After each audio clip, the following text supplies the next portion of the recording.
Muuqaalkeena maanta waxaan diiradda ku saari doonaa calaamadaha lagu garto walaaca ama walwalka.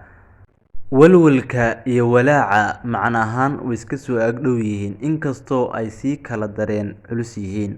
Oo la yiraahdo walaaca iyo walwalka, walaaca ayaa weyn, mararka qaarna la yiraahdo walbahaarka ayaa ka weyn labadoodaba. Marka maanta waxaan ka hadlaynaa walaaca ama walwalka muxuu yahay, ama calaamadaha lagu garto maxay yihiin. Walaaca calaamadaha lagu garto, horta marka ugu horeysa waa inaan isla fahanaa walaaca ama walwalku inuu ka imaanayo ama uu yahay stresskii oo weynaaday. Waxaa la yiraahdaa stresska marka ugu horeysa wuxuu noqdaa wax iska fudud ama pressure buu noqdaa, ama waxaa la yiraahdaa waa short term, muddo gaaban buu socdaa stressku. Haddii stresska uu kugu bato waqti badan uu ku hayo oo pressure badan uu ku fuulo, kadib wuxuu isku bedelayaa anxiety ama walaac ama walwal wax loo yaqaan. Marka maanta waxaanu ka hadlaynaa calaamadaha lagu garto walwalka ama walbahaarka.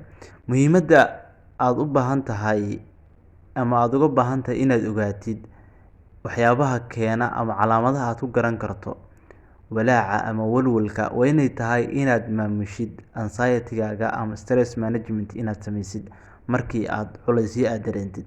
Laakiin dhibaato waxay tahay inaadan ogeyn in calaamadaha noocan aad wajahayso ama xaalad noocaas inaad geli doontid, kadibna uu stress kugu weynaado, anxiety kugu noqdo, hadhowdina uu kugu sii noqdo disorders iyo xaggaas inuu sii aado.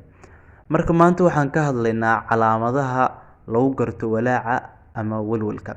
Calaamadda koowaad waxay noqonaysaa waa dareemidda raaxo la'aan.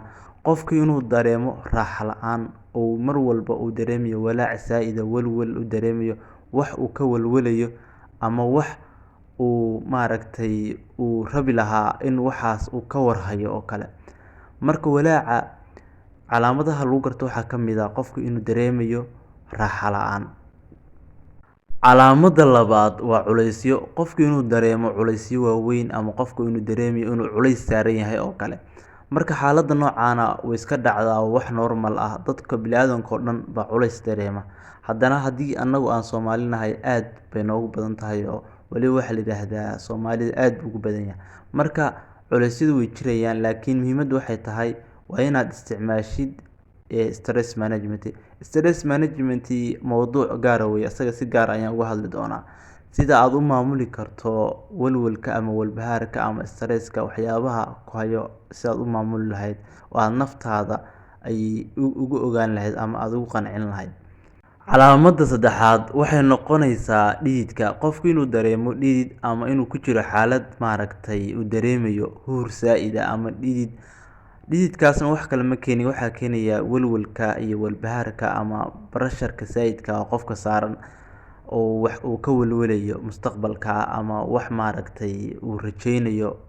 Marka waxyaabahaas waxay keenaysaa xaalad noocaas oo pressure oo keenaysa ama sababaysa dhidid.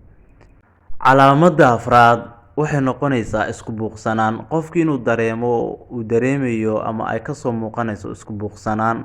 Qofkii inuusan dareemeyn raaxo, uu dareemayo isku buuqsanaan mar walba, oo waxba uusan focus gareyneyn ama sidii hore oo kale inuusan ahayn oo kale, ama xaalad stable ah ama inuusan dareemeyn, oo mar walba uu yahay nervous, ama qof dareemaya isku buuqsanaan zaa'id ah oo xitaa xanaaqiisu mararka qaar uu dhowaanayo oo xaaladiisa ku sugnaanayo isbedelayso. Afarta calaamadood ayaa ugu weyn calaamadaha lagu garto walwalka ama walbahaarka ama walaaca, hadba sidii aad u fahmi karto. Waad ku mahadsantahay daawashada muuqaalkan. Waxaan filayaa inaad ka faa'iiday wax badan oo ku saabsan walwalka ama walaaca. Fadlan haddii aad nagu cusub tahay, hanaga ilaawin inaad noo saarto subscribe oo aad nagu soo biirto. Mahadsanid.